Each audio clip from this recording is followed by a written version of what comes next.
We are working on Hebrews. Raise your hand if you need access to a Bible.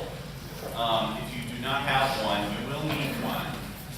Because we're going to do a little bit of word study in here. If I can have a couple people help hand out those Bibles along the way, that would be great.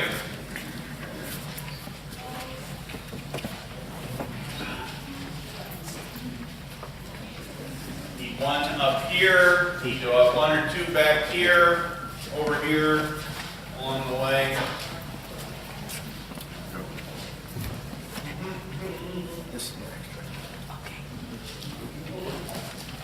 Does not matter what translation you have. I see at least one more we need up here. You got one for there, Andrew? All right. There you go. Great. Looks like we're good. Just a little bit of review from last week. What does it mean? There we go. We'll try that. The great balance between being able to read and being able to see. What does it mean for Jesus to taste death? You saw that phrase. It was really interesting last week from Hebrews 2, that Jesus tastes death. And who did he do it for? I expect that question. That part is pretty easy to answer. What does it mean for Jesus to taste death? Do you remember our conversation from that last week? You remember last week? Remember yesterday? Did you get up this morning?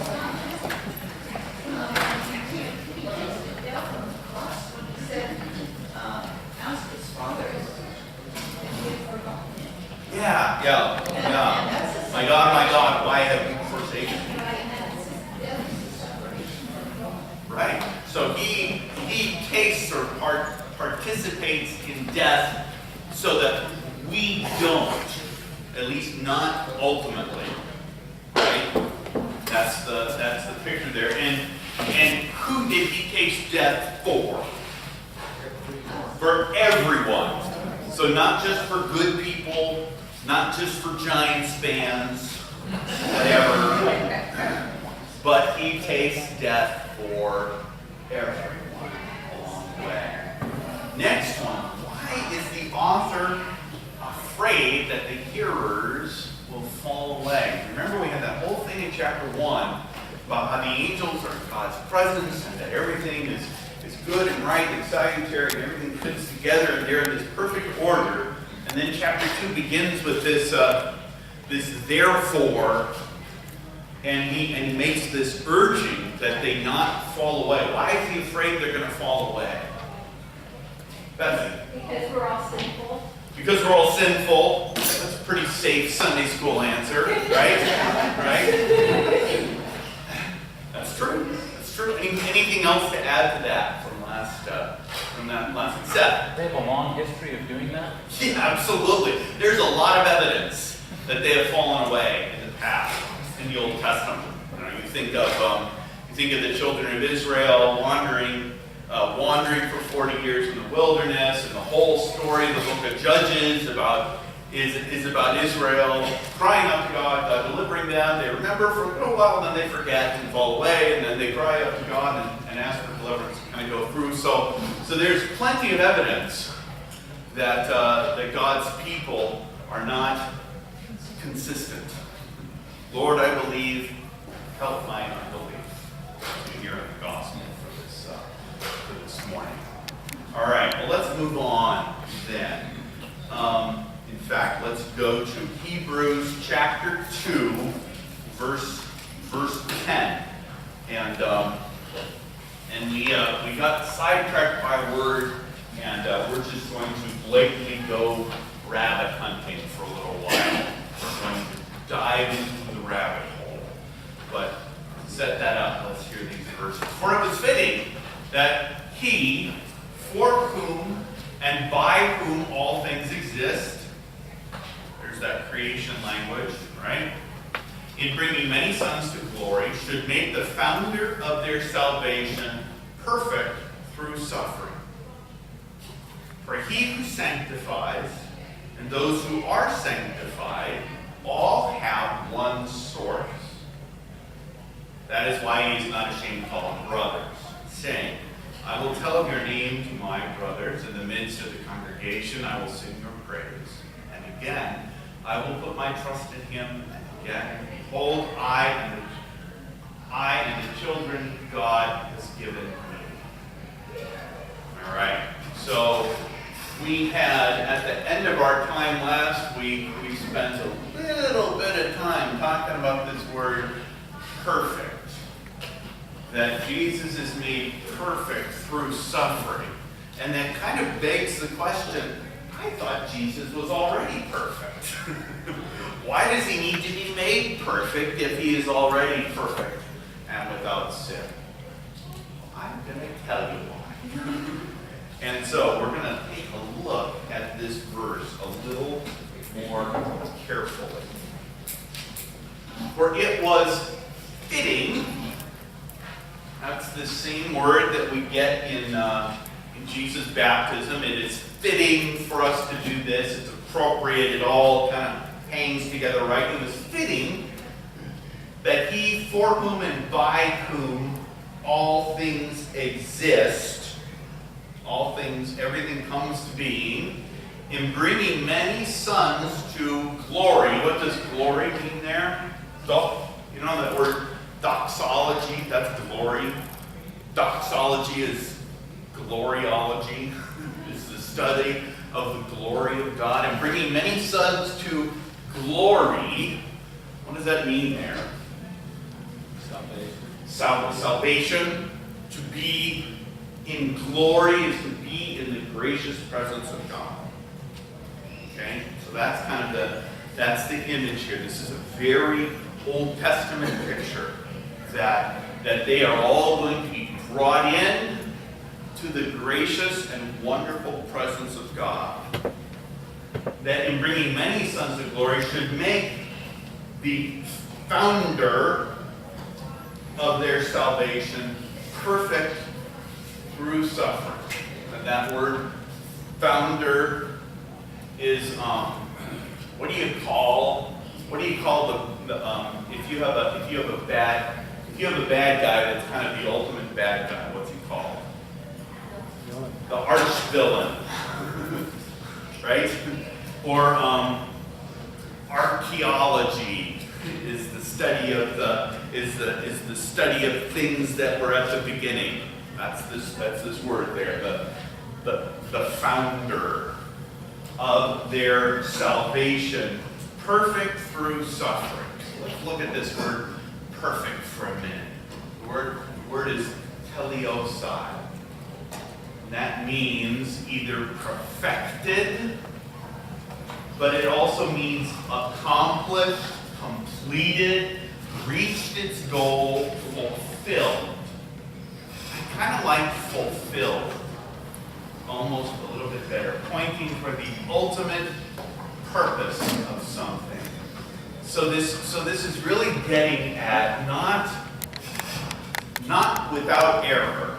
That's one meaning of perfect, and that's true. That's not actually how it's used very often in the New Testament. It really means getting to the final point of a thing. So what makes a screwdriver perfect? I'll give you an example. If it actually does what it's supposed to do. Okay? So what makes a class perfect is if it fulfills the goals that it has. So if the goal of your class is to learn how to do arc welding, and the class ends, and you have learned how to change the tire of a car, that would not be a perfect class, right? Because it wouldn't be doing what it intended to do. So that's this concept here. In philosophy, this is called teleology. Teleology is the study of purpose. Why do you do things? Why do you have things? What's the point of something? What's the goal? Something along those lines. So that's all behind this word, telos or teleosai, is this sense that it has movement, tension. That it's not something that just sits still. And that's a really important idea behind this. Is that if I were to say, this is the perfect pencil, and then I were to set it on a shelf and never use it again, that pencil would not be really fulfilling its purpose, would it? That pencil would be, the purpose of the pencil is to write. And if I'm not using the pencil to write, then why do I have it? And kind of, this is always the challenge when it comes to, how shall I put this, hoarding. Is why do I have all of this stuff in my closet? Because someday I think I may have a use for it. And I think that it has purpose.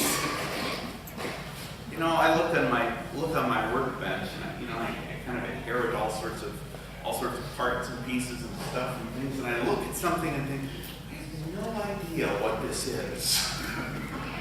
But I'm sure that it has a purpose, and someday maybe I'll need it. Right? So I better keep that. That's this kind of sense of purpose. Dennis. So in the sense of Jesus being incarnate, it was for a purpose.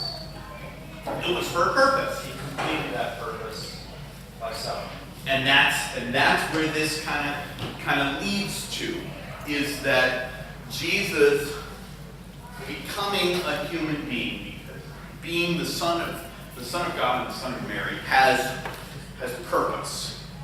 It has direction, it has point, it has telos. That's this idea or this concept behind it. So this is the kind of the ultimate use of this same word. It's in John 19. When Jesus had received the sour wine, he said, "It is finished." And he bowed his head and gave up his spirit. So that's the same word, tetelestai. It is accomplished, it's done, it's completed, it is now perfected. The reason I came is now done. You know, in military terminology, are you familiar with the term mission creep? Have you ever heard that term? It's used in business sometimes too. What's mission creep? For some reason, I think of Iraq. I think of mission creep, so that's another story. Dennis. You move away from your purpose without noticing. Yeah. Mission creep is when you started with a goal, and then when you get there and partway through, you sort of start to, what am I doing here again? What am I here for? What is the purpose of this whole thing? And so there's always this danger with human beings that we're going to have at one point a clear picture in our head of what we're trying to do and where we're going, why we're going there. But then somewhere along the way, I lose that. We talked about this a fair amount in our long-range planning stuff too. Is what's the purpose of the church? What are we here for? Why? What's the point of the whole thing?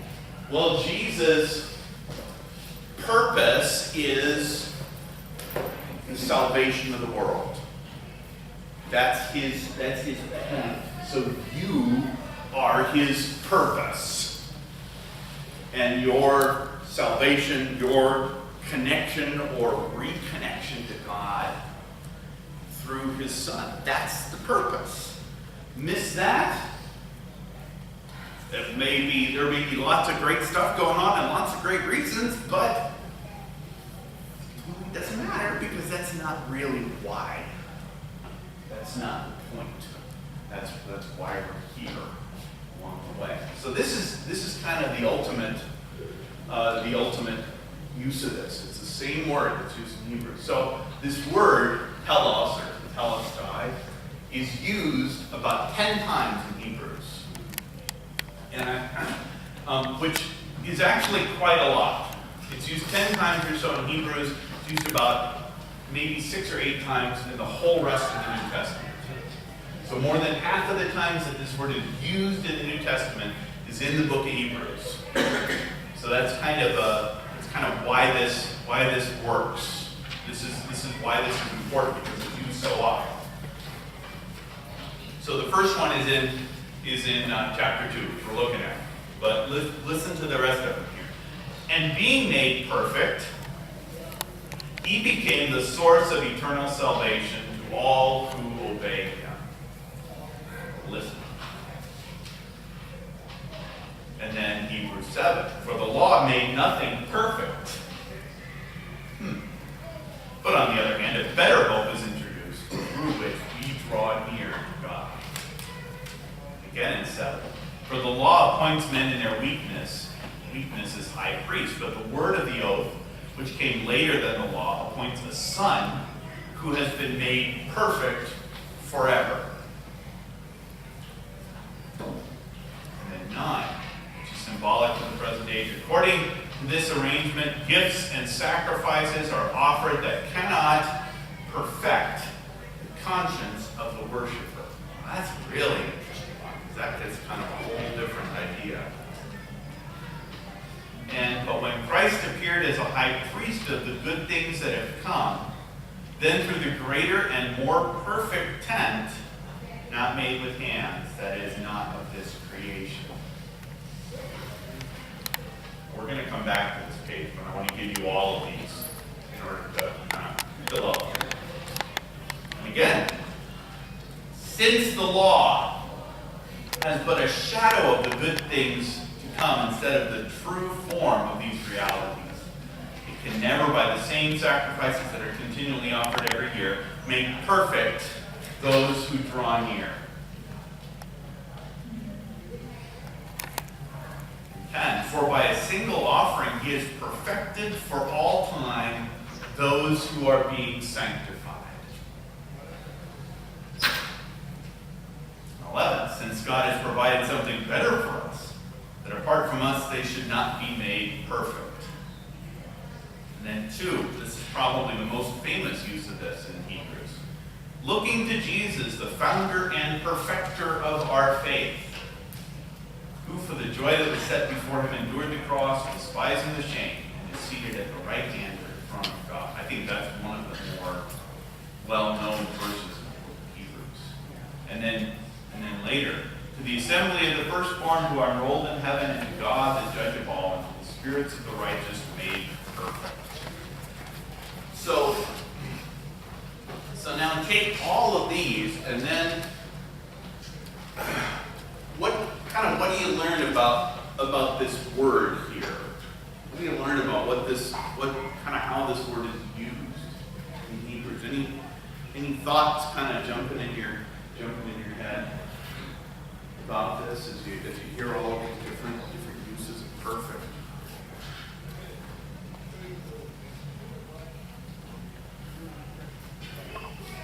Well, the law cannot make us perfect. Yeah, that definitely came through in a number of these. The law cannot perfect us. And I want you to hear that not only as make it so we don't do wrong things, but the law cannot make it so that I fulfill my purpose as a human being. The law cannot make me complete or whole. Well, Jews, neither could the sacrifices of men. Oh yeah, and then we've got that whole high priest and sacrifice language there. That these sacrifices are imperfect. That is, they can't reach the goal. They can't get you there all the way. Imperfect doesn't mean that they were wrong or bad. It means that they can't get to the end. Well, and that's a really important concept to get. As we sort of contrast the Old Testament sacrifices to the sacrifice of Christ. The point is not the Old Testament sacrifices were wrong, but Jesus is right. The point is the Old Testament sacrifices don't go all the way. They look to Jesus, they direct us to Jesus, they point us to Jesus, but only Jesus can fulfill, can complete what they point us to. Well, Liz. what you just said actually. I'm sorry. No, but that Jesus is the one who perfects. Jesus That is the one who nothing perfects else- it. We cannot even be perfected unless Yep. it comes through Christ, which goes on to the author and perfecter, the one who fulfills, that our faith is perfected because he is fulfilled. And so when we talk about faith in Jesus, when we talk about having a perfect faith, that kind of talk, that doesn't mean I never do anything wrong. Raise your hand if you never do anything wrong. Okay. Our property coordinator never does anything wrong. Raise your hand if you're a habitual liar. So, the point is that our faith looks to Jesus, who's the one that finishes the job. He is the author and perfecter. And notice there, he is the source.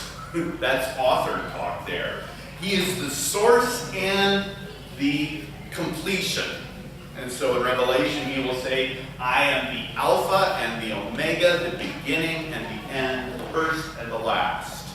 That's the picture. That he is the source of it all, and it all goes to him and through. Another couple. No, Andrew. It all implies action. It's not just This is all movement. Yeah. The big deal in Hebrews is that this is not static or dead. That we're talking about life. And that this is, and we're kind of getting a lot of this in our Genesis studies as well.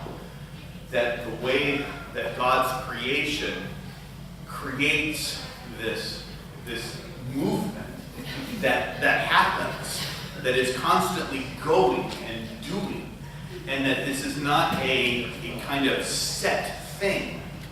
That, okay, here's faith, here's the pencil, here's faith, I've got it, now I can stick that on the shelf, and if somebody asks me if I can have faith, I can answer, yeah, see, it's right there.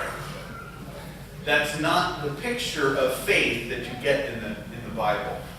That faith is living and active and moving along the way. Very good. Tina. Well, it's just really kind of cool, like thinking about in creation, it started with the Word is Jesus, and Yep. it's still perfecting us Yep. through Him. And that's the picture that we get in Hebrews, is that Jesus is not only the beginning, he's not only the author of the source, but that he is the beginning and the end. He is the one that completes it. And so when I am in Christ, I am now a part of this, I now participate in this divine life. And that's a really, really powerful image. And that this divine life moves and goes and does stuff. That it doesn't just sit. It's not static. It's never static. This is why in the New Testament when we talk about faith, you have so many images that are life and growth images. I'm the vine. You are the branches.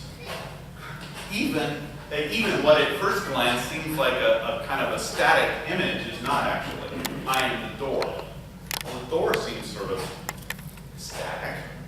Well, a door isn't very doorish if there isn't anything going through the door, right? The door is not doing what doors do. In fact, what happens to a door if it's never used?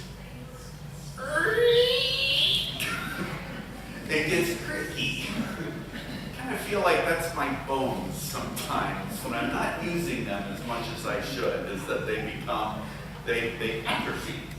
They stop working as they should. And so even the door, if it's not being doorish, becomes, starts to atrophy. All right, is everybody with me here? I think this is a really interesting concept, and it's a big one in the book of Hebrews, because it gets at the Christian faith is living and active and moves. That it's not simply an idea or an argument or a concept, that I get.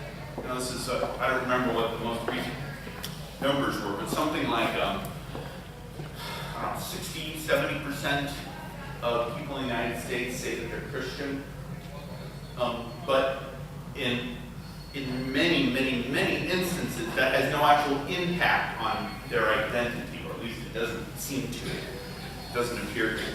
They don't go to church. They don't, they don't receive God's gifts. They don't participate. And so that kind of forces you to ask, well, what in that context does it mean to be a Christian? You ask someone, what does it mean to be a Christian? Does that actually change anything for you? And I think that there are a lot of blank stares as a result of that, because we just don't think in these terms a lot of times. Any questions? Sort of along the way. So this is this word, telos, or purpose, or perfect, or intent. So let's go back to verse 10 here and look at it again. Now that we've kind of got a little bit more context. For it was fitting that he, for whom and by whom all things exist, in bringing many sons to glory. You can hear that movement there, bringing, was movement language, should make the founder of their salvation perfect through suffering. Now, we have to get this too, and that is, in our minds, suffering of any kind is to be avoided at all costs, right? Suffering is evil. Suffering is bad. And that is something that is a mark or a sign that things are wrong. And so if I have to suffer, that must mean that something is messed up in the system. So what does it mean, therefore, for Hebrews to say that Jesus, the founder of their salvation, Jesus is made perfect, is completed or fulfilled through suffering? That suffering is not an afterthought, but that is the tool through which Jesus' work is fulfilled. I mean, you've got to think on this for a second, because this is really a bit of a mind bender. It makes me think of James 1:2, where it says we basically are in the same boat, in that count it all as joy, my brothers, when you meet the trials of various kinds, testing your faith produces steadfastness. That steadfastness has its full effect, that you may be perfect and complete. Same word. Same word. Same word there. That you may be fulfilled, perfect. Yeah. And how do we get there? That same trial and temptation. So, as a Christian, there are two ways that I can look at suffering. I can look at suffering as the thing that I am to avoid at all costs, because suffering is bad. I had a doctor's appointment on Friday, and I know that this will shock all of you, but the doctor asked why I hadn't gotten my blood test done.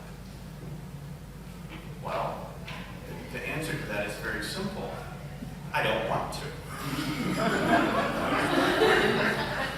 Why? Because I am terrified of needles and usually pass out when I have a blood test. And so I don't want to.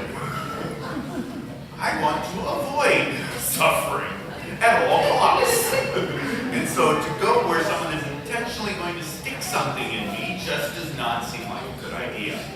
Now, I recognize intellectually that that is unreasonable on my part, and that the purpose, the intention behind it is good and necessary, etc. I get that. But my understanding that and my acting on that are not the same thing, right? So when we struggle with suffering, with understanding suffering, I think that our sort of presumption is suffering is by definition evil.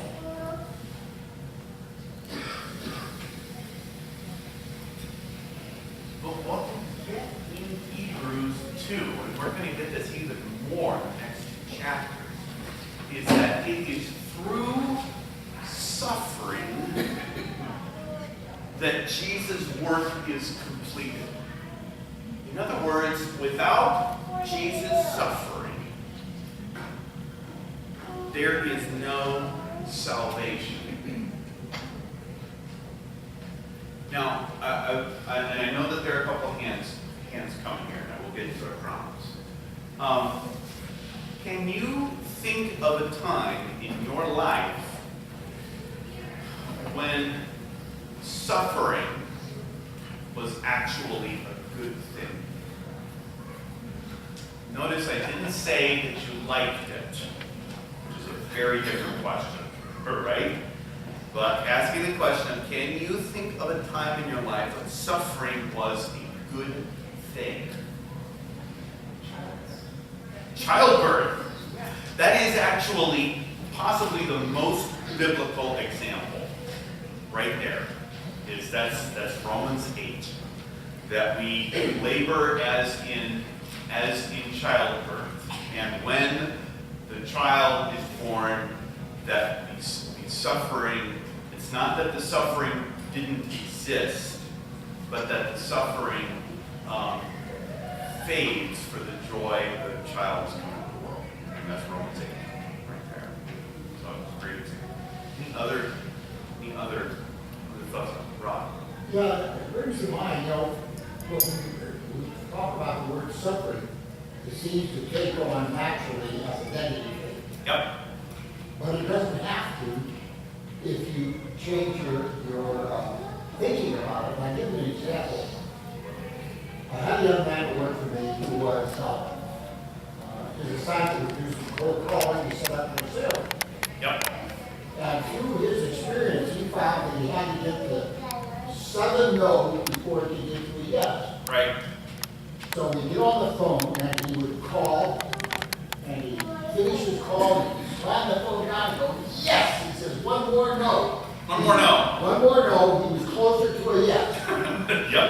And he figured the faster he got through those 7 no's, he would get to a yes. The closer to the yes. So, see, he didn't, everybody else thought, oh, that's a lousy job, I did all these rejections. Right. And he looked at that rejection as an opportunity to get closer to what his goal was.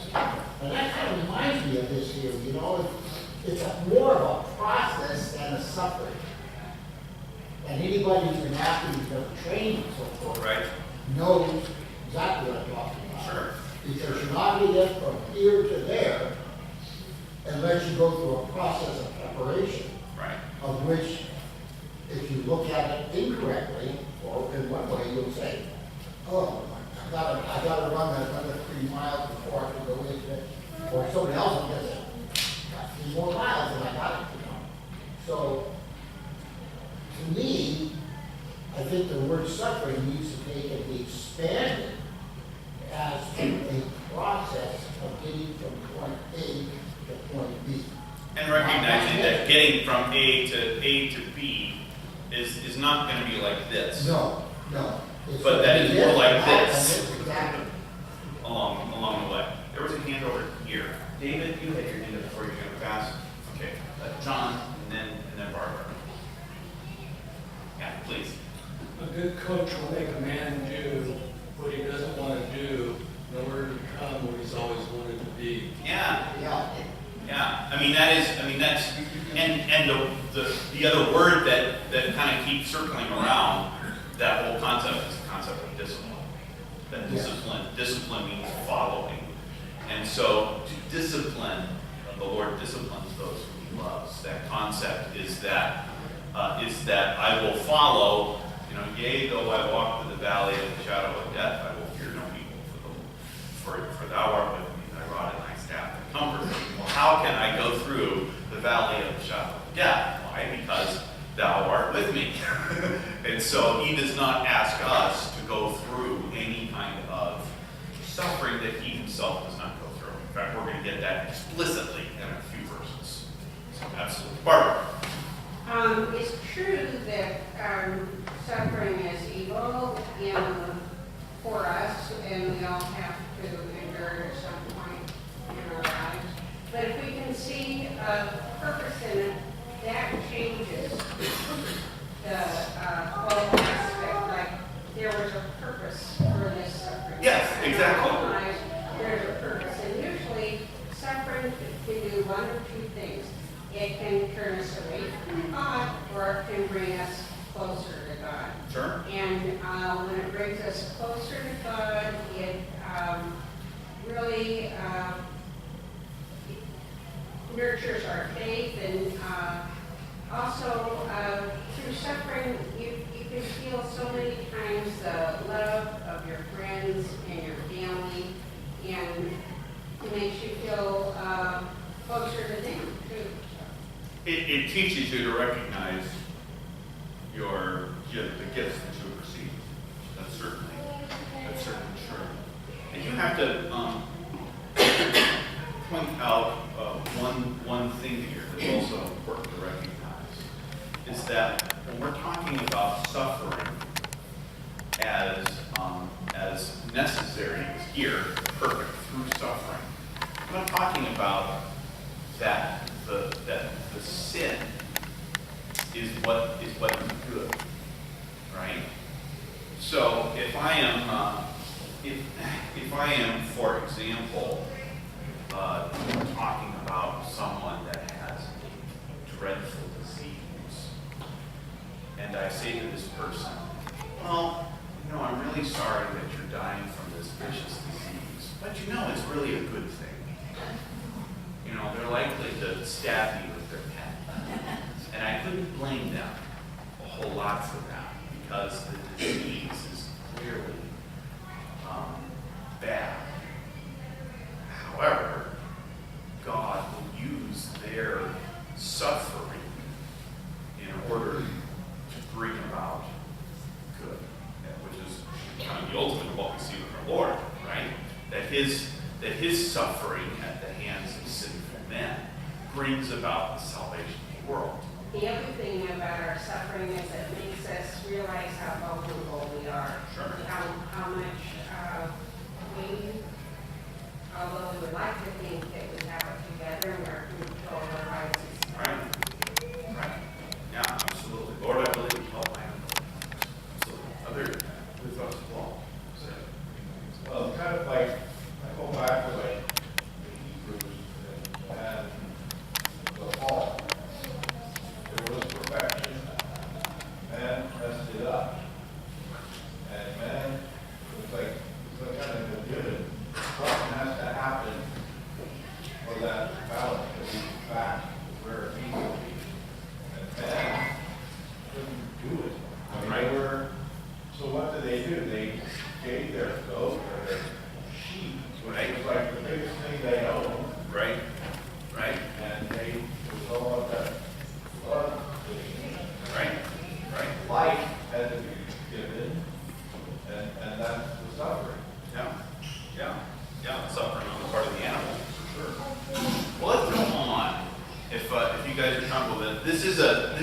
idea or a concept that we're gonna circle through multiple times in Hebrews. But I think having a better grasp of this word "perfect" is a really is an important one. All right, we got another therefore. Verse 14.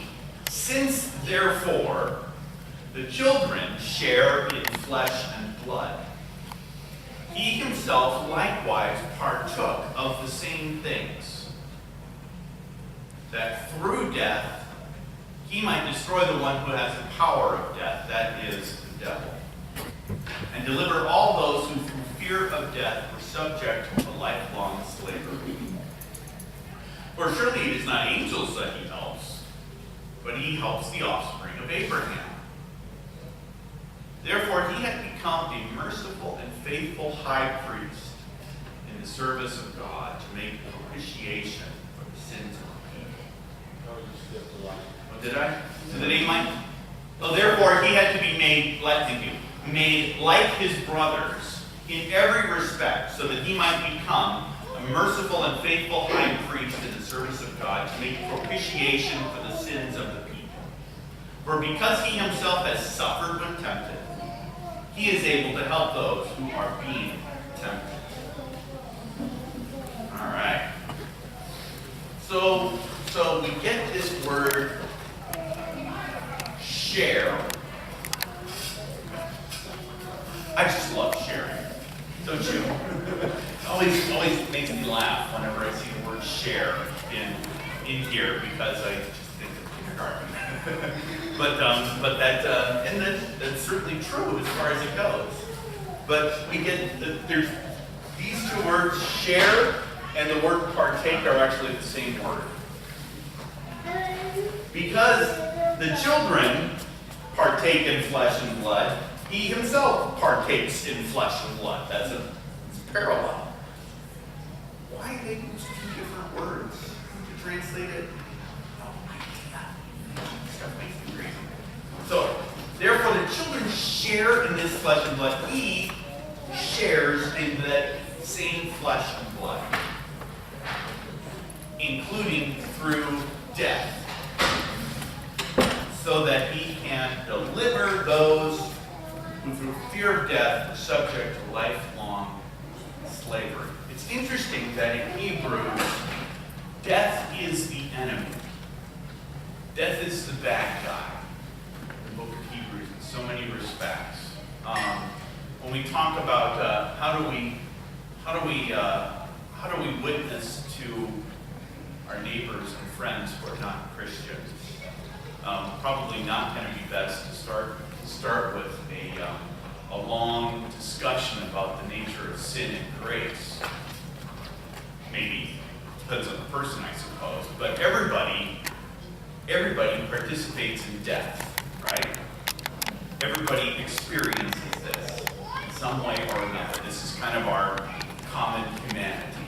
So Jesus, in taking on death and tasting death, as we had earlier, now is able to deliver us from death.